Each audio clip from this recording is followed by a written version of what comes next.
Mr. Messybeards. Credited to Scudikera Coleoptrata and read from the Creepypasta wiki. My life took an unusual turn recently. Until about 2 weeks ago, I was a successful lawyer, working as a legal advisor for a high-profile software company.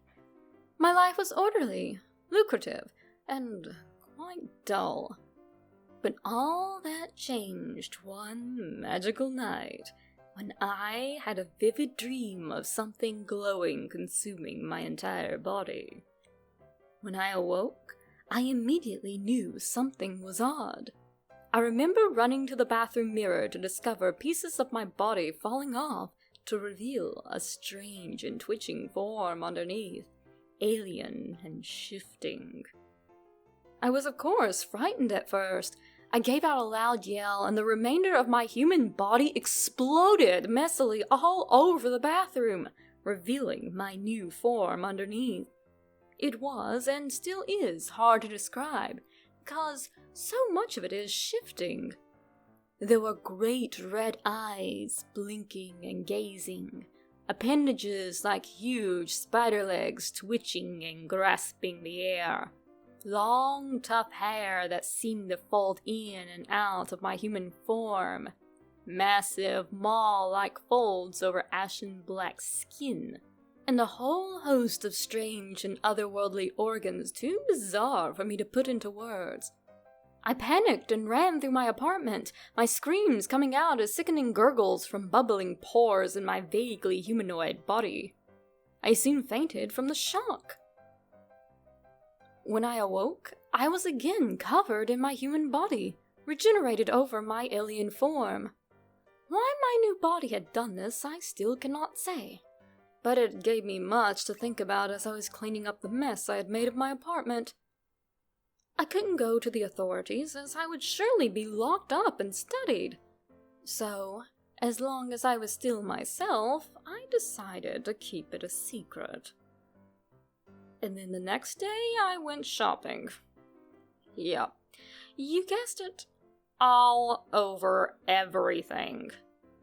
There was a panic in the grocery store as my exploded human bits sprayed over a large area, and my alien form was revealed to the public. I ran away quickly in the confusion.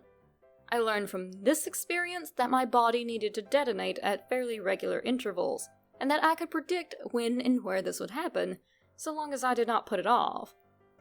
At first, I confined my daily detonations to my own bathroom, maintaining my work and social life. But as this proved to be messy and time-consuming, I began to have rather depraved, almost exhibitionist desires. To tell you the truth, I had started to rather enjoy the detonations, and I enjoyed still more the look of terror on the faces of those nearby when one of their own suddenly exploded into a monster. The thought of doing it regularly in public made me positively giddy. So, I started my reign of terror. I buzzed weddings, funerals, public gatherings of all sorts, doctor waiting rooms. There's something wrong with me.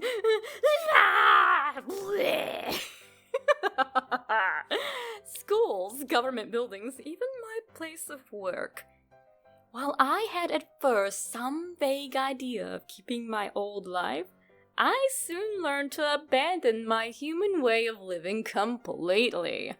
My new body didn't seem to need to eat, and I only rarely required sleep.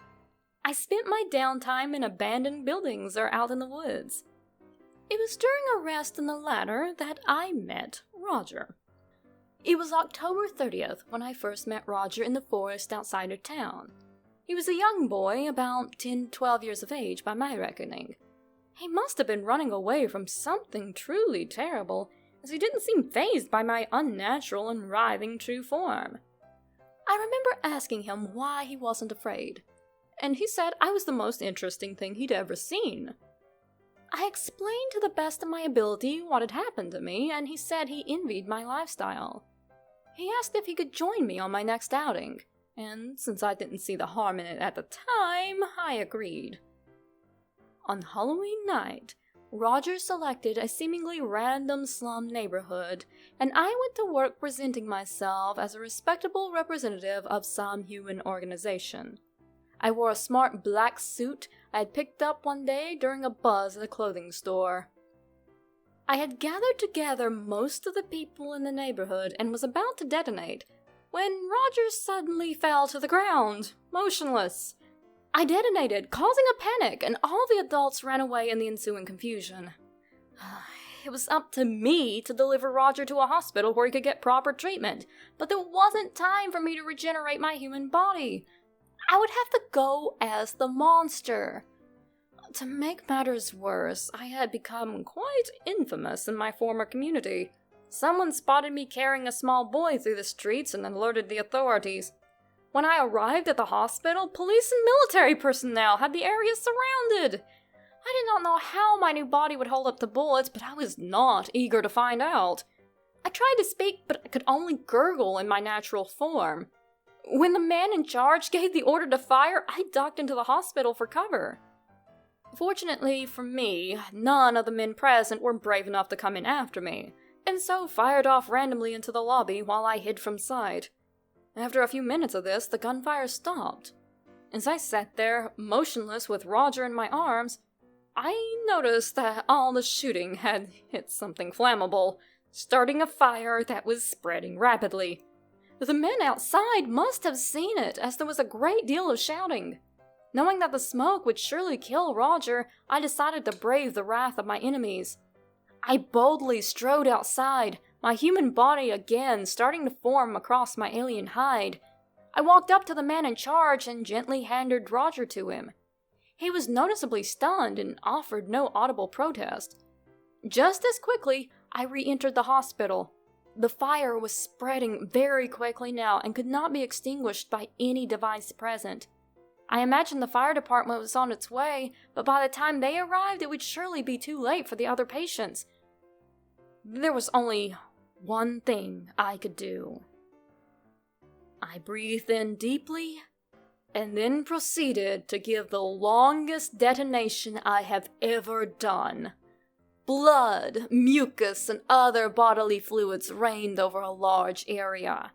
Bits of my alien body also flew off in a rain of carnage. The act left me tired and drained, but it worked. The flame was extinguished before it could grow any larger, and the lobby of the hospital was now covered in wet gore. Tired as I was, I knew it wasn't a good idea for me to hang around. I quickly ran out the back and into a nearby alley. The police and military had their hands full with rescuing the hospital residents, so I had enough time to escape. The next day, I read the newspaper. The headline read, "Mr. Messybits saves small boy in hospital with fountain of gore." To my amazement, the story gave a favorable review of my actions the night before. The writer said that the local monster that had been terrorizing their community had acted selflessly to save those threatened by the fire, and that it seems said creature did not mean to cause harm. I would never have believed that I could have received such praise, but it made me rethink who I was and what my purpose in life would have. Mr. Messybits, eh? To my relief, Roger made a full recovery. He met up with me again as soon as he was well enough, and the two of us set out together as partners in crime. And that's why it was the best Halloween ever.